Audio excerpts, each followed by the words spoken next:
Distinguished co-chairs, excellencies and colleagues, I express our sincere appreciation to the co-chairs for convening this meeting on the question of the veto. India fully aligns with the statements delivered by the PR of St. Lucia on behalf of L69 and the PR of Brazil on behalf of G4. In addition, I would like to make the following points in my national capacity. First, there are two fundamental aspects that result in an imbalanced structure and lack of legitimacy and non-representativeness of the UN Security Council. These are the membership and veto. There is broad agreement on the dire need to reform the UN Security Council. It is evident that a structure designed more than 80 years ago does not meet the requirements of the current geopolitical realities. We have earlier discussed extensively on both issues. A discussion on the veto is central to the IGN.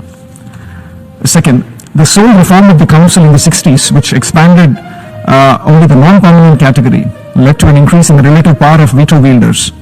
In comparative terms, while the original ratio of permanent members with veto to non-permanent members was 5:6, it was amended to 5:10 thereafter, to the relative advantage of veto wielders.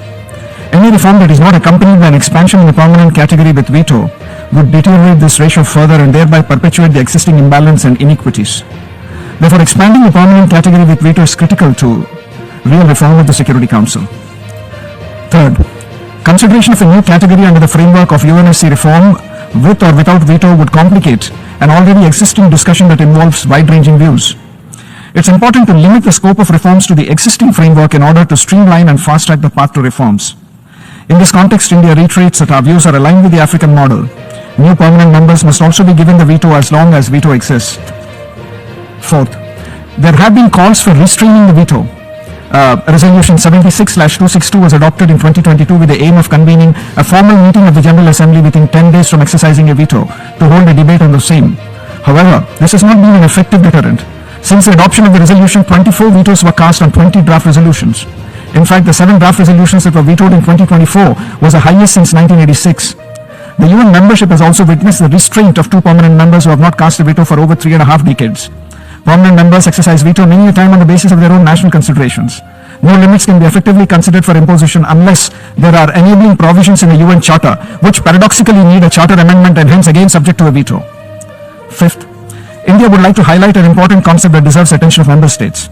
This is the effective veto every Security Council member, elected and non-elected, enjoys on products and outcomes such as the PRST, the press statements, sanctions committees, etc. There have been instances in the past where elected members have created hurdles by exercising effective veto on council products to serve their narrow vested interests.